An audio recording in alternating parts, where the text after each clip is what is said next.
Here we have a pre-owned 2014 Buick Encore. This one comes in the convenience trim level.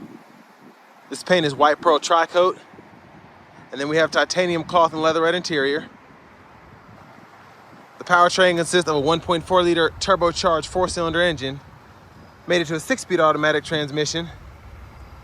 And then this vehicle has a little over 34,000 miles. But as we get to the front end here, just have a little bit of body damage here. I don't want to assume, but there was probably an older man or woman that was driving this around. It's pretty low mileage for a 10-year-old car, and we've got several spots of where we've run into a couple things. But still love the look here. The fog lights and the headlamps, even though they're halogen, just look super premium. But we do get these nice 18-inch aluminum wheels, and they still seem to have held up over the years. I feel like this one was sitting outside too. But to the door panel here, we do have one-touch automatic up and down for the driver's side, and then the other 3 windows are express down. We have our electronic window lock there, and then we can use our power mirrors here, pick a side, and then adjust. Love the trim though, it looks very nice. And then power door lock controls in here, unlock and lock. Bottle holder here, still plenty of storage in that door panel. Headlamp controls, you set that to auto there, and then tap there for the fog lights. Brightness for the gauge cluster, you tap up and down. Little storage tray there. And then we can use this to pop the hood, and we'll check that out later. And we do get a manual tilt telescope steering wheel. We'll just pull that down, adjust. And here is our driver's seat, and we do get power lumbar support and a power seat bottom. And then we have a manual seat back there. But I have that seat up front adjusted for someone of my size, being 6'3" with longer legs. So we're gonna go ahead and test out this leg room back here.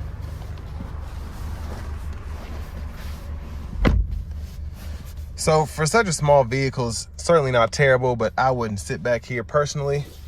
We do get seat back pockets on both sides, and I like how they kind of cut costs, but they still gave you 2 seat back pockets. So you get the netted one on the side here, and then the full leather one here on the back. And then we do get a 120-volt 3-prong household plug-in. Excuse my leg hairs. See if I can zoom in there. There's that. And there's a view of the front from back here. And we do have a grab panel. We can hang probably 1 or 2 plastic hooks, maybe 3 metal hangers there. And then the middle seat does fold down, and we get a couple small cup holders there. Let's go ahead and make our way towards the back.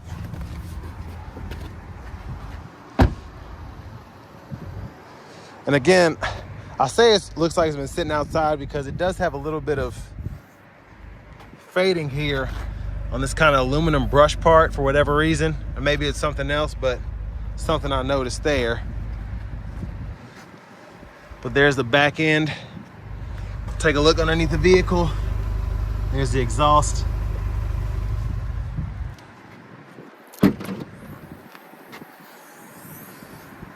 But pretty adequate space back here if you ever need to use it. Then we do have a nice pocket there if you want to keep stuff in the back but don't want it rolling around. And then you lift this up, spare tire, and all of your tools are underneath here.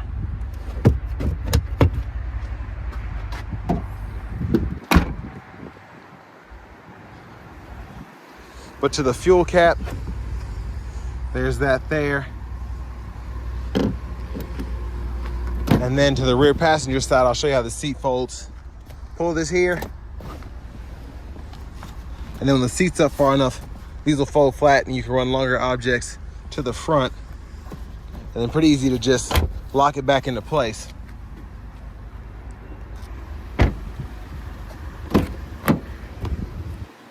And then here we have our front passenger seat, which is manual. And we do have the ability to fold that flat if for whatever reason you need something to go all the way from the back to the front there. You have that flexibility, so nice to have that there. I'm gonna try and lift it up with my knee. Not bad. And then to the glove compartment, One here, this one still has the owner's manual in it. And then you have the smaller one up here. But now let's go ahead and make our way towards the engine.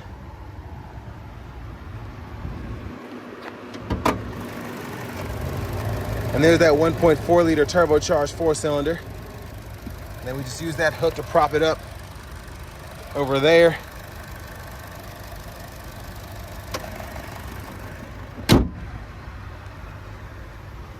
But honestly, a pretty good looking car for it to be the smallest Buick at this time. But let's hop in the driver's seat here. So I like the leather wrap steering wheel, just showing a little bit of wear again for this to be a 10-year-old car with pretty low miles.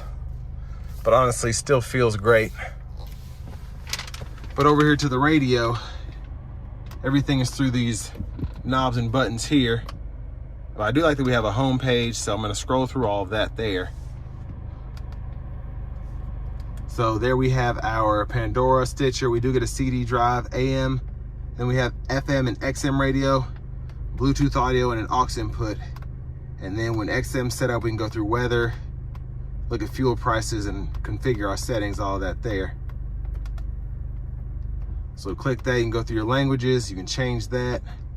Time and date, radio settings, phone, vehicle settings are here. And then you can go through all of those. So I like there's a pretty easy system to use for the most part. Got to be careful with the scroll bar. There's the backup camera there. Traction control, hazards, and then we do have our presets which we can set up through here. You'll see it'll go through them at the bottom. And then you have 3 different favorites you can set up. So you actually can set up 3 different source, I guess, lists. So you can have up to 18 presets. But volumes here, turn that up, down, then you can cut the system off there. And then go through your sources using the source button here. And you can do it that way as well without having to scroll through the home page. And then we can go through our bass, treble, mid, all that. But CD drives here, and I like that we have a shortcut for the clock, so we can go right to the clock settings and set all that up.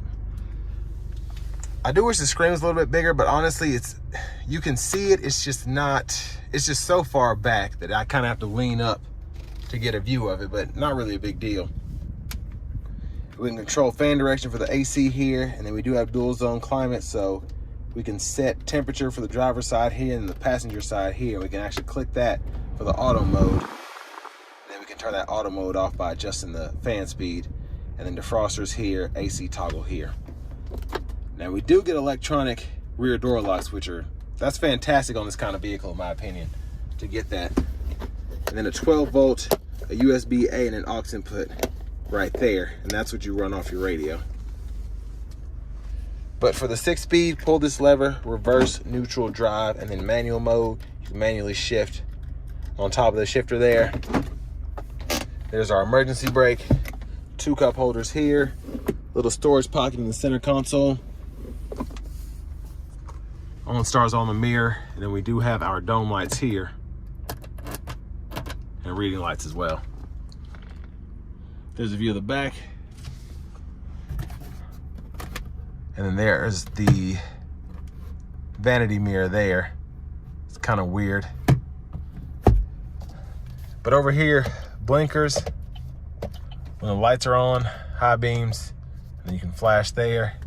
And then we do have this little scroll bar which goes through our settings. So tire pressure monitors, oil life, and then we can change our units from US to metric to imperial. And then you hit that menu button, and then you can go through all your trip and fuel info. And that'll show you your instantaneous fuel economy, average fuel speed timer, or average vehicle speed timer, speed, your trip meters, and the fuel range there. And then your windshield wiper controls are here. That's one time. Then we have off, low, or intermittent, excuse me, low, high, and then we can adjust our intermittent here. And then our rear wiper, middle's off, all the way down is intermittent, all the way up is on. and then pull back for that rear wiper fluid, push up for the front wiper fluid. And then we just have our cruise controls. We can toggle that on and off here, and then we can cancel the cruise there, set it there. And then we have our voice recognition Bluetooth control here. This also is a mute button, and then we can go through our presets here, and then change the source by clicking that there, and then we can adjust our volume. And then finally, there's the key fob. We do get a turn key, and if I can, there it is. Remote start right in there. Sorry, I've got birthday cake icing on my fingers.